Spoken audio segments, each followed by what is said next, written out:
No início dos anos 2000, 5 universitários desenvolveram um anuário acadêmico online, que eles jamais imaginariam a proporção que tomaria. Com quase 3 bilhões de usuários em 2021, o Facebook se tornou a maior rede social do mundo.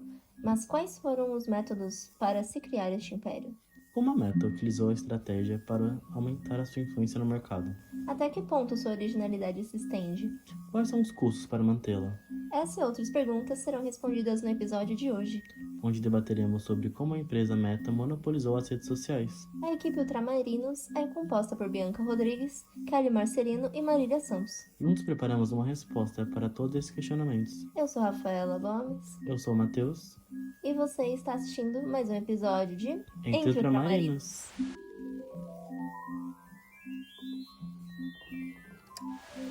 Em 2004, no campus de Harvard, um anuário acadêmico digital chamado The Facebook foi criado, rapidamente se expandindo para outras faculdades e para o público geral. Em 2005, o nome foi simplificado para Facebook e a rede começou a crescer em escala global, se consolidando como a maior rede social do mundo em 2021. Em 2012, a empresa fez a jogada estratégica e comprou o Instagram por cerca de $1 bilhão.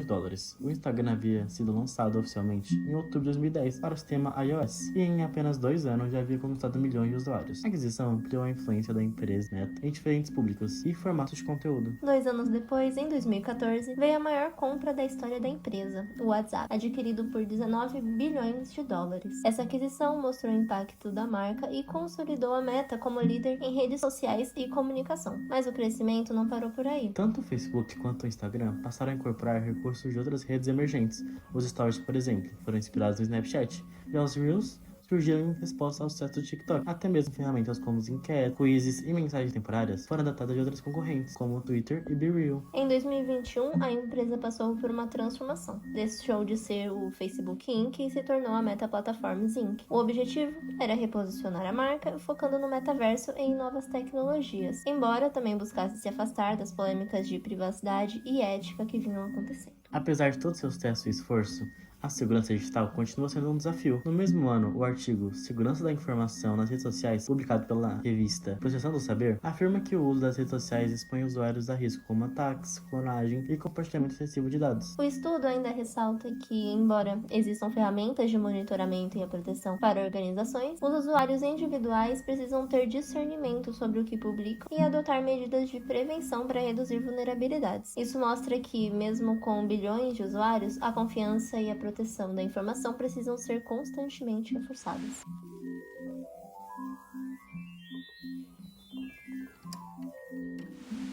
Mesmo após acompanharmos a história da Meta, ainda fica um questionamento de como que foi possível ter uma porcentagem tão grande do mercado de redes sociais, tendo poucos concorrentes como o X, o Twitter e o TikTok. Bom, isso se deve a uma técnica de mercado estratégica que eles fizeram uso durante muitos anos, que foi ver o que outras empresas estavam fazendo, o que estava atraindo novos usuários, estava dando certo, e trouxeram isso para a própria empresa, para os próprios aplicativos, no objetivo de aprimorá-los e agradar ainda mais o público. No entanto, esses aplicativos, mesmo com as atualizações, com os aprimoramentos, ainda há consequências para o uso. Por isso a gente trouxe a nossa equipe e a gente vai todos falar um pouco mais sobre esse assunto, sobre as consequências de usar uma rede social tão atualizada e também alguns casos de vazamento de dados e assuntos relevantes neste mesmo tema.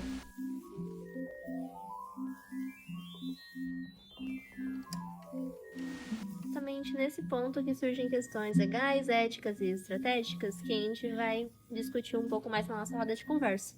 Quando a gente fala sobre o tema, a gente está falando basicamente sobre os vazamentos que ocorreram na empresa Meta, como foi o caso de 2018, que vazaram dados de muitos usuários da Meta, que gerou até a criação de uma das leis mais importantes no mundo da internet, que a Marília vai falar um pouco pra gente agora.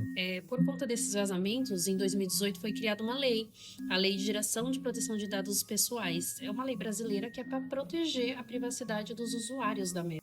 A Meta também enfrenta multas e investigações não apenas no Brasil, mas também na Europa e nos Estados Unidos por uso indevido de dados biométricos e falta de consentimento adequado. Em novembro de 2025, a Meta teve um caso de um ex-funcionário que ele teve acesso a mais de 30 mil fotos privadas de usuários que eles mandavam entre eles em chats, né? E acreditam que não ia ter acesso e ele acabou tendo esse acesso. A Meta descobriu, ele foi mandado embora. Ele foi preso, mas ele pagou fiança, porém ele tá tendo um processo judicial em andamento. Por conta dessas invasões, foi criada essa lei e, no caso de vazamento, a multa chega a ser 2% do valor do faturamento anual da empresa. Quando acontecem esses vazamentos, nunca são vazados apenas os nossos dados pessoais, como fotos, conversas e sim o nosso jeito que a gente consome conteúdo. Vazam nossos perfis em detalhes, como eu gosto muito de assistir um tipo de conteúdo sobre política. E o primeiro vazamento de dados que aconteceu em 2018 foi muito nessa intenção, para basicamente alavancar carreiras eleitorais. E como os nossos dados vazados são benéficos para outras empresas.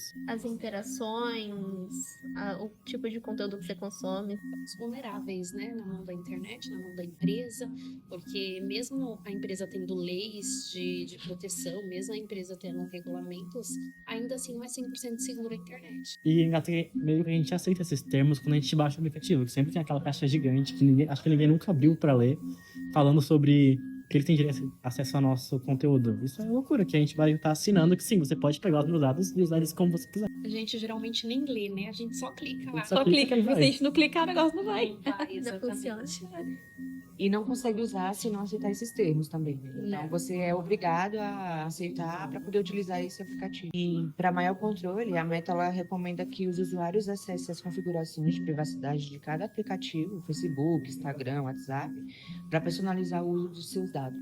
Ficar fora da rede social hoje em dia é que nem os eremitas antigos, né? Que iam pra montanha meditar.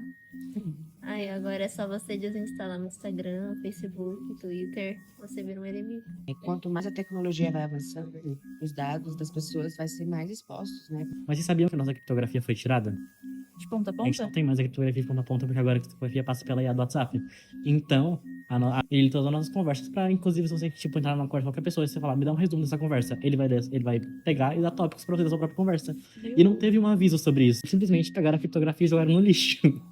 E agora até nossas mensagens, quem sabe aquela visualização que a gente manda? Sim. Ela não existe mais, porque a IA lê essa mensagem, então ela fica salva nos servidores da Meta. Como que podem eles simplesmente mudarem as regras sem avisar a gente? A gente tem acesso, mas ficam tudo salvo nos dados dele. Pra E eles. geralmente eles podem mudar as regras e depois, sei lá, de uns 2 meses eles mandam um aviso dizendo que mudou. Porque às vezes aparece lá no WhatsApp, uma mensagem do WhatsApp, e tal coisa mudou. Eles geralmente mandam quando muda alguma coisinha, né? Mas eu acho que eles primeiro mudam, Pra fazem o teste, depois, ver se dá né? certo, É. depois eles avisam, olha, tá assim agora. E não é nem pergunta, Eu acho né? que Um quando a aviso. gente já baixa, a gente aceita que, tipo, aceita que eles adicionem coisas sem avisar a gente. Eu acho que é muito bizarro como isso funciona. Da tecnologia no geral, né? E mesmo tendo direitos e leis que nos protejam, ainda assim é muito difícil a gente lidar com isso. Foi criado uma delegacia direta para crimes cyber. Cibernéticos. Exatamente, não sei onde como funciona, mas você falou, o Brasil ele tenta de alguma maneira te dar uma proteção. A Agência Nacional de Proteção de Dados é o órgão responsável por cumprir e fiscalizar a LGPD. Tem tantas leis que asseguram nossos dados, que estão protegendo a gente, e mesmo assim as empresas encontram brechas pra... Aproveitar. né? E acho que elas não estão nem aí se elas vão ser presas, se elas vão ter alguma consequência, porque sabe. Tipo, 2% da empresa não é nada pra eles. O crescimento exponencial assim, da internet, onde ficam os nossos direitos? Onde fica a nossa segurança? A gente sabe que tem, mas como que a gente pode usar ela nessa era tão grande? Porque parece que a internet é uma explosão e a gente é só um pontinho, né? Então parece que é uma coisa assim tão distante da gente se sentir seguro.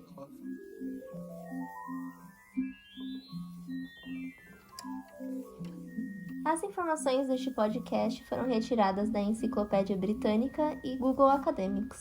Para dados de mercado e atualizações recentes, utilizamos artigos de tecnologia, entrevistas com executivos da Meta e análises de mercado publicadas em veículos como The Verge, TechCrunch e Harvard Business Review.